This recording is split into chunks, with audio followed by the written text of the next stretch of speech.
Hello everyone, welcome to EduTap. So in today's JAF Foundation series, we'll be discussing a very important topic that is Depositor Education and Awareness Fund, जिसे हम कई बार def भी बोल देते हैं. तो जो हमारा ये फंड है, DEA फंड है, तो आरबीआई ने इसे इस्टेब्लिश किया है. आरबीआई ने अपनी पावर एक्सरसाइज करी है under the section 26A of the banking regulation act 1949. तो इस सेक्शन की प्रोविजंस के अंडर आरबीआई ने depositor education and awareness fund को इस्टेब्लिश किया. और ये जो स्कीम है, डेफ स्कीम है, ये मई 24, 2014 से इन इफेक्ट आई है. एंड यही वो डेट था जब ऑफिशियल गैजेट ऑफ इंडिया में नोटिफिकेशन आया, तब से ये वैलिड होगी स्कीम. तो जो भी अमाउंट बैंक्स के पास पड़ा है, ऐसे अकाउंट्स में जो 10 साल या उससे ज़्यादा हो गए हैं, ऑपरेट नहीं किए गए हैं वो अकाउंट्स, एंड कोई ऐसा अमाउंट है जो 10 साल या उससे ज़्यादा से अनक्लेम्ड है कि बैंक के पास पड़ा, कोई क्लेम नहीं करना है, 10 साल हो गए, किसी ने उस अकाउंट को छेड़ा नहीं है, तो जो क्रेडिट बैलेंसेस हैं वो आरबीआई के पास चले जाते हैं, आरबीआई के डेफ फंड में चले जाते हैं. ठीक है, तो यहाँ पे इंपॉर्टेंट है क्रेडिट बैलेंस होना चाहिए. अगर कोई नेगेटिव में बैलेंस है, डेबिट बैलेंस है, वो आरबीआई के इस डीए फंड में नहीं जाएगा. तो यहाँ पे 10 ईयर्स का इंपॉर्टेंस है. तो देखो, एक होता है अनक्लेम्ड अमाउंट 10 ईयर्स वाला, एक होता है अगर आपने अकाउंट को 2 साल तक अगर ऑपरेट नहीं किया, कोई ट्रांजेक्शन नहीं करी, तो वो इनऑपरेटिव हो जाता है.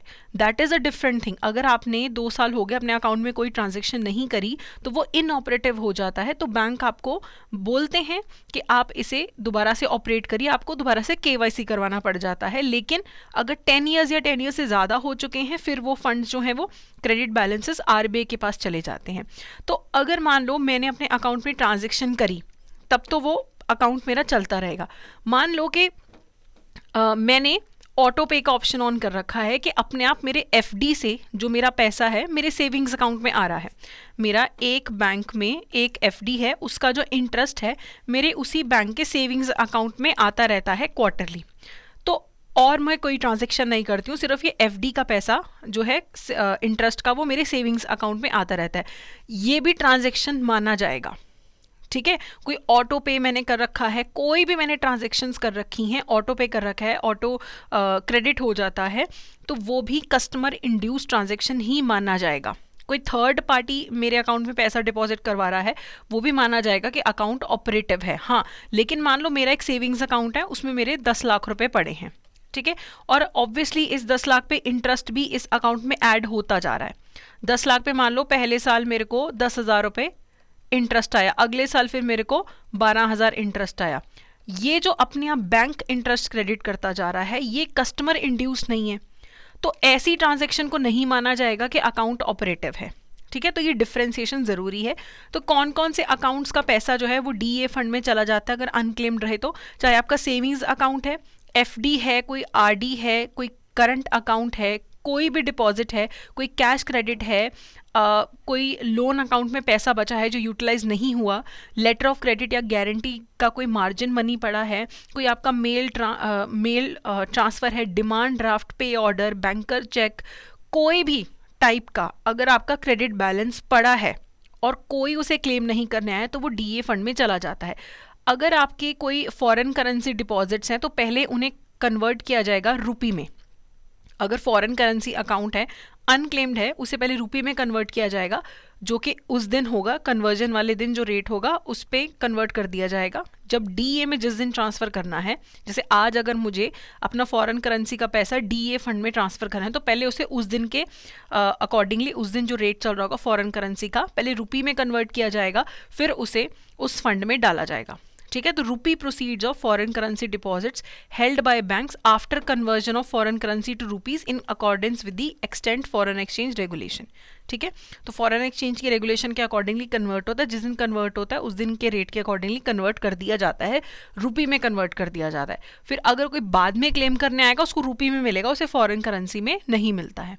ठीक है, कोई भी आपका अनड्रॉन अकाउंट में पैसा पड़ा है, वो आपका डीए फंड में चला जाएगा. तो क्या एक बार अगर आपका पैसा डीए फंड में चला गया, क्या आप एज अ कस्टमर डिपॉजिटर आप उसे रीक्लेम कर सकते हो? तो येस, आप उसे रीक्लेम कर सकते हो. ठीक है। तो सबसे पहले जो बैंक्स आपका पैसा डीए फंड में ट्रांसफ़र करते हैं वो कब करते हैं? 10 साल कंप्लीट होने के बाद जो अगला महीना होता है उसके आखिरी दिन तक आपको डीए फंड में पैसा ट्रांसफ़र करना है। ठीक है। तो मान लो अगस्त में आपके 10 साल पूरे हो गए कि किसी ने उस पैसे को क्लेम नहीं किया, तो अगस्त में 10 साल पूरे हो गए तो सितंबर खत्म होने तक वो पैसा आरबीआई के डीए फंड में चला जाना चाहिए कि इनऑपरेटिव है, अनक्लेम्ड है 10 साल से, तो चला जाएगा। तो उसमें जो आपका बैंक का बैलेंस है प्लस जो इंटरेस्ट है, दोनों, सिर्फ बेसिक अमाउंट नहीं, कोई उस पर इंटरेस्ट पड़ता रहा है 10 साल तक, वो भी आरबीआई के पास चला जाएगा डीए फंड के अंदर। तो बाद में कस्टमर, डिपॉजिटर या उसका कोई लीगल एयर होगा, वो भी हो सकता है कि जिसका अकाउंट था उसकी डेथ हो गई है और उसके लीगल एयर्स को बहुत बाद में पता लगा कि अकाउंट में पैसा पड़ा था, तो वो बाद में फिर क्लेम कर सकते हैं। और कोई टाइम लिमिट नहीं है क्लेम करने की कि इतने टाइम में क्लेम करना ही करना है, लेकिन आरबीआई ये ज़रूर बोलता है कि जितनी जल्दी आपको पता लगता है, जैसे ही पता लगता है उतनी जल्दी आप अपना क्लेम फाइल कर दीजिए।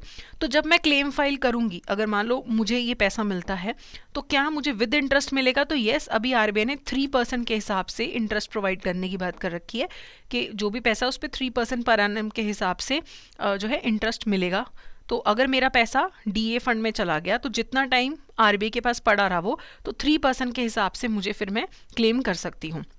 तो जब मैं क्लेम करूंगी, मैं तो अपने बैंक के पास जाके क्लेम करूंगी, बैंक मुझे दे देगा और बाद में बैंक आरबीआई से क्लेम कर देगा कि ये जो डीए फंड का पैसा है ये हमने दे दिया है, तो अब आप हमें रीइम्बर्स कर दो।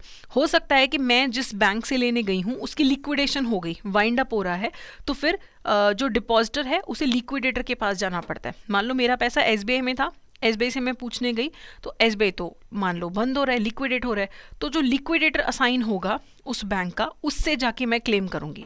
तो वो जो है एक प्रॉपर प्रोसीजर फॉलो करके उसे मुझे दे देगा पैसे को। ठीक है।